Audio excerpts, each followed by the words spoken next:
Good morning. मैं Manisha Meena, assistant professor mathematics, government college Toda rising.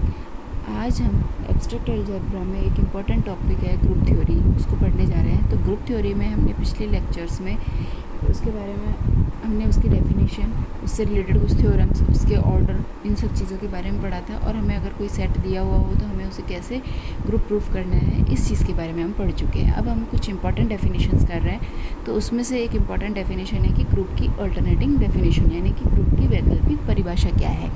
तो group की वैकल्पिक परिभाषा है, इसके लिए हम एक थ्योरम है उसको प्रूफ करेंगे।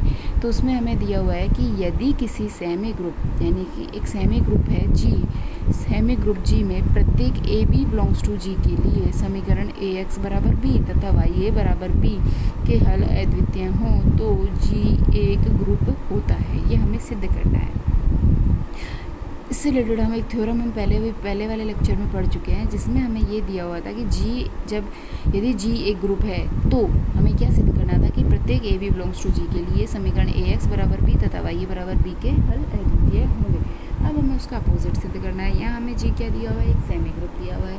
तो सेमी ग्रुप का मतलब क्या है कि क्लोज्ड है और एसोसिएटिव है।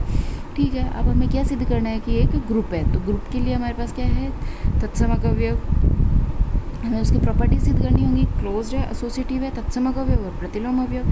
ठीक है, अब हम देख लेते हैं।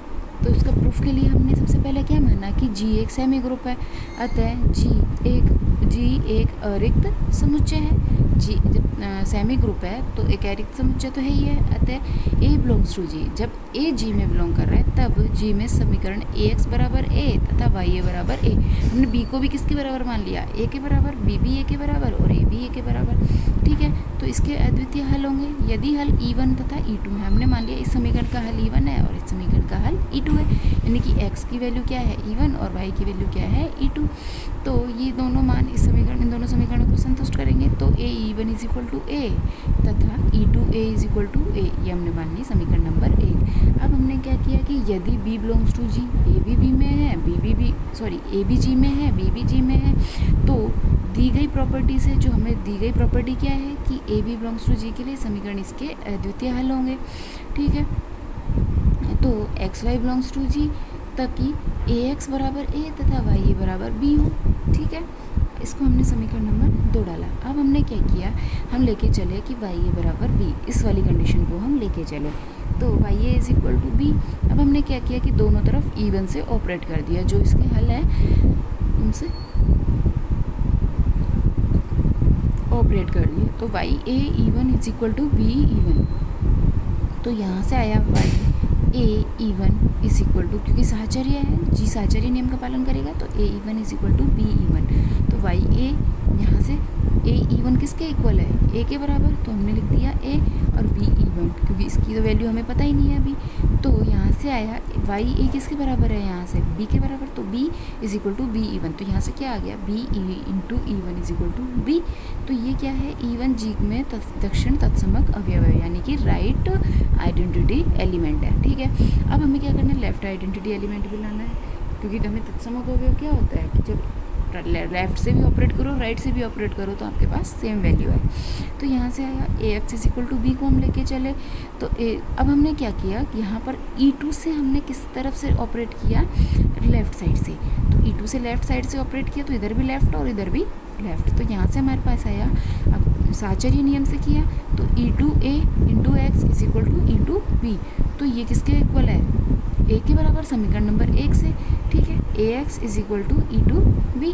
तो ए एक्स किसके बराबर है, यहाँ से अभी हमने देखा a x is equal to B, तो B is equal to E2B, समीकरण नंबर 2 से। तो यहाँ से हमारे पास क्या आया कि E2 जी में वाम तत्समक अवयव है, राइट आइडेंटिटी एलिमेंट आ गया क्या, E2 लेफ्ट आइडेंटिटी एलिमेंट आ गया। ठीक है, समीकरण नंबर 4, समीकरण 3 और 4। समीकरण 3 से E1 जी का दक्षिण तत्समक अवयव, तो E2 और ये दक्षिण तत्समक अवयव है, और E2 हमने क्या मान लिया, एक जी का कोई एलिमेंट मान लिया। तो E2 इंटू E1 दक्षिण, यानी कि राइट साइड से इसको ऑपरेट करना पड़ेगा। तो E2 into E1 is equal to किसके इक्वल आएगा, जो अवयव है उसके बराबर ही आएगा E2 के। अब इसी तरह से इसमें कि इक्वेशन 4 E2 को हमने क्या मान लिया, इस केस में वाम तत्समक अवयव है, और E1 को हमने क्या मान लिया, इसका एक एलिमेंट मान लिया। तो E1 इंटू E2, ये किसके इक्वल आया, जो अवयव है उसके बराबर ही आएगा, E1 के बराबर आ गया। तो यहाँ से हमारे पास इन दोनों से हमारे पास क्या रिजल्ट आ गया कि E1 is equal to E2, यानी कि इसका एक तत्समक अवयव है, यानी कि दोनों हल जो है वो इसके बराबर हैं और ये दोनों क्या है, इसके तत्समक अवयव हैं। ठीक है, अब जो है हमारे पास कहते हैं E1 is equal to E2 is equal to E हमने मान लिया, तो G में तत्समक अवयव है। अब हमें क्या सिद्ध करना है कि प्रतिलोम अवयव है प्रत्येक अवयव का। तो पुनः यदि दी गई प्रॉपर्टी से के अनुसार A और E दोनों क्या है, G के लिए E बिलोंग्स टू G के लिए समीकरण AX बराबर E तथा YA बराबर E के G में अद्वितीय हल होंगे। ठीक है, क्योंकि A और अब B की जगह हमने क्या ले लिया, E। तो इस समीकरण के जब G में कोई भी दो अवयव है, प्रत्येक दो अवयवों के लिए ऐसी कंडीशन है कि इन दोनों के अद्वितीय हल हैं, तो हमने A और E ले लिए। तो AX is equal to E तथा YA is equal to E के G में अद्वितीय हल होंगे यदि ये हल क्रमशः XA और YA हों, XA और YA हों, तो AXA is equal to E तथा YA is equal to E ये होगा। हमने अगर हल मान लिया तो इन समीकरणों को हम संतुष्ट करेंगे। ठीक है, समीकरण नंबर 5। अब XA तथा YA A के क्रमशः दक्षिण और वाम प्रतिलोम है। ठीक है, यहाँ से क्या आ गया कि A को जब A XA से ऑपरेट कर रहे हैं तो हमें तत्समक अवयव मिल रहा है। इसका मतलब है कि XA A का प्रतिलोम अवयव है और A का कौन सा प्रतिलोम अवयव है, दक्षिण प्रतिलोम अवयव, और YA क्या है, A का वाम प्रतिलोम अवयव है।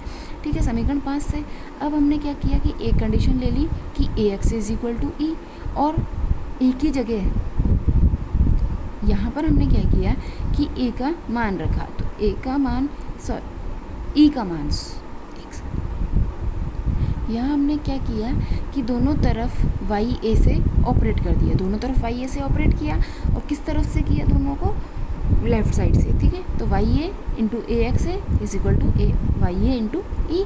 तो YA अब चूँकि G क्या है एक आपके पास सेमी ग्रुप है, जब G सेमी ग्रुप है तो इसका मतलब उसमें आपके पास क्या होगा कि इसको साचर्य नियम का पालन करेगा। साचर्य नियम के लिए YA इंटू A को हम एक साथ लिख सकते हैं, XA को एक साथ अलग लिख सकते हैं। ठीक है, तो ये हमने लिखा। इसके बाद यहाँ पर भी हमारे पास यही आया कि XA को अलग लिखा, YA को अलग लिखा हमने।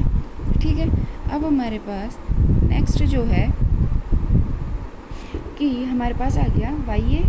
अब YA इंटू A इसकी जगह हमने क्या लिखा, इसका मान क्या है समीकरण 5 से E, तो E XA is equal to YA।